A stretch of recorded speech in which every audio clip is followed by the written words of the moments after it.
Cardinal Dolan, who is the Archbishop of New York right now, in one of his books tells a story about when he was the rector of the American Seminary in Rome, and the American seminarians were always in charge of giving the tours of the Vatican in English. If you've ever done one of the official tours, it takes you through all the Vatican. It always ends right in front of the Blessed Sacrament Chapel, which has these huge velvet curtains covering it so people can't see in it for a sense of reverence. So the seminarian was taking a tour one day of a group of Japanese tourists. And they had gone all through the Vatican, and he pointed out all the art and the history, all of the beautiful objects.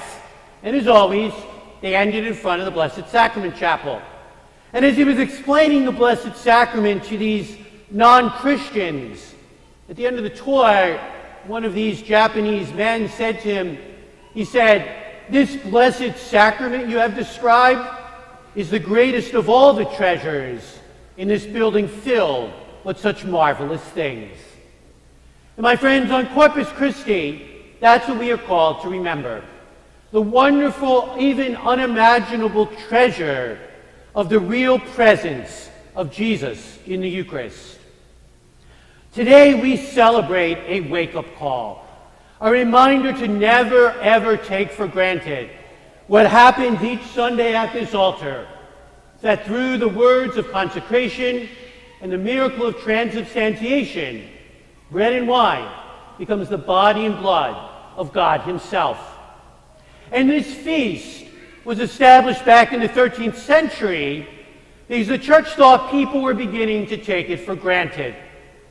Well, 700 odd years have happened since then, and I think in 2021 we need to realize the importance of this feast as well, because many times we take the Eucharist for granted as well. Today also begins the year of the Eucharist. The bishops have set this coming year as a year after COVID, when we were denied the Eucharist, as a wake-up call to yearn and to appreciate that unimaginable gift, the gift of Christ present to us. Recent Pew studies tell that only about 50% of Catholics actually believe in the real presence anymore. I hope that's not true, but sadly it probably is. And today's feast is a reminder that we don't believe in a sign, a symbol, a remembrance, but the body, blood, soul, and divinity of Christ, just as truly present as he was when he walked the streets of Jerusalem. And Jesus himself in the gospel just said, "This is my body, this is my blood." Jesus was a pretty straight shooter. He said it as it was. He didn't say, "This is a sign of my body, this is a symbol of my blood." He said, "This is it." And later on in John's gospel, Jesus says, "Unless you eat the flesh of the Son of Man and drink his blood, you have no life in you." Jesus could not have been clearer that he is present in the Eucharist. Why then do we doubt? Why then do we not believe? Why then do we not take the Lord at his word? Today's feast is a wake-up call to realize the awesome presence of God that is in that tabernacle, and in a few moments will be on that altar as we celebrate the liturgy. And my friends, the scriptures we just heard today are filled with the image of a covenant. A covenant in the Old Testament was an unbreakable bond that was always sealed in blood. Not pretend blood, not a symbol of blood, but blood. And all those readings remind us that our covenant with God is now sealed in the blood of Christ. In that first reading, Moses sprinkles blood on the people to signify the first covenant at Sinai. In the Eucharist, we're not sprinkled with blood, but we partake and consume the blood of Christ himself to seal that covenant with us and God. In our second reading from Hebrews, the author reminds us that just as in the Old Covenant, the blood of goats and bulls took away sin, So now in the new covenant, we are freed from sin by the precious blood of God himself. And in the gospel, we just heard the Last Supper, how Jesus said, "This is my blood, which will be shed for you and for many. Do this in remembrance of me." The scriptures today remind us that it is not a symbol or sign, but the very blood of Christ that seals us in that covenant with God. Today's feast is meant to be that yearly reminder that we never, ever take for granted such a precious gift that we receive in this Eucharist. So how do we enter into what this feast is all about? To make sure that we're not taking for granted, we haven't grown cold in our devotion to the gift of the Lord. Well, I'd like to make 3 suggestions this morning. The first is preparation, reverence, and adoration. Those 3 words capture the change of attitude we need to all have so that we never take this treasure for granted. Let's start off with preparation. Do we prepare ourselves each and every Sunday as we're going to be in the presence of God himself? Or do we simply just roll out of bed and drive here without giving it a second thought? Do I dress? Do I act as if I'm going to be before God himself? Do I remember that we're still supposed to fast for an hour before we receive communion? How many of us have forgotten that little tidbit we learned as children? And we may think, oh, Father John, that's just an old-fashioned thing. But that's an important thing, because by fasting, it reminds me that I'm receiving something not of this world when I come to this altar.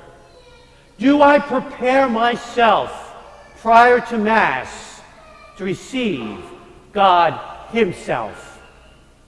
Next, that gets us to reverence. When I'm here, do I act with reverence as if I was before the face of God? Because so indeed I am.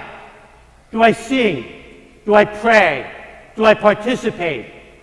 Participation is a lot different than being a spectator.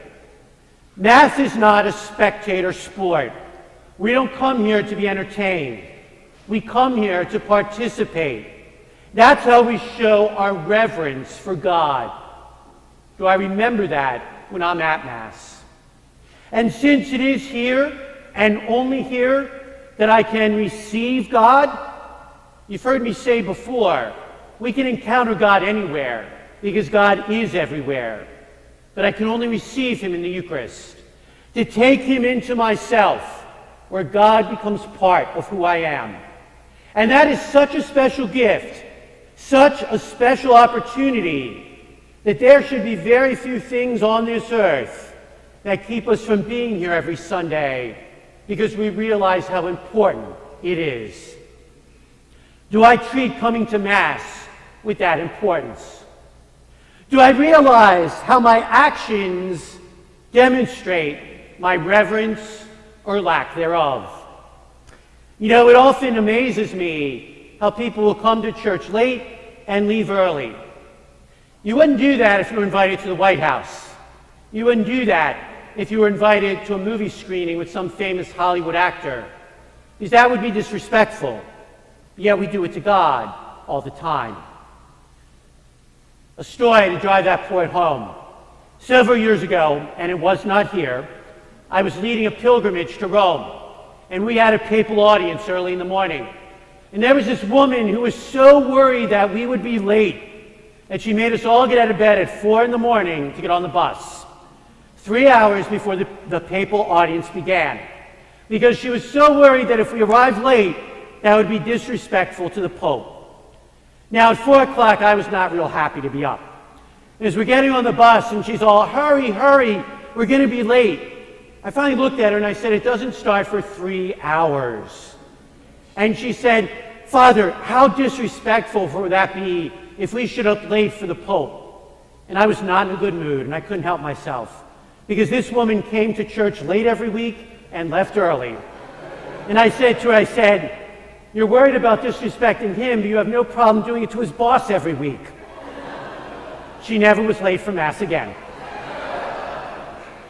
But sometimes we forget what our actions communicate. Do our actions and our attitudes represent that respect we should have for the God that is in that tabernacle? And finally, adoration. When we come here, do we adore the presence of God? You know, we all know one day we're going to have to stand before God and be judged. And that should make all our hearts tremble a little bit. Do we have that same kind of trembling when we're coming to receive the Eucharist? It's the same God. He's here just as much. Or do we have as much recollection as we're coming up this aisle to receive communion as we're waiting in the express checkout at Green Valley? Do we recognize and contemplate what we're about to do? Do we take advantage of coming to church during the day to pop in to be with the Lord in the tabernacle? Or taking advantage of the times twice a month when we have Eucharistic adoration? As St. John Paul II said, by spending time adoring the Lord, we greatly more appreciate the gift of the Lord.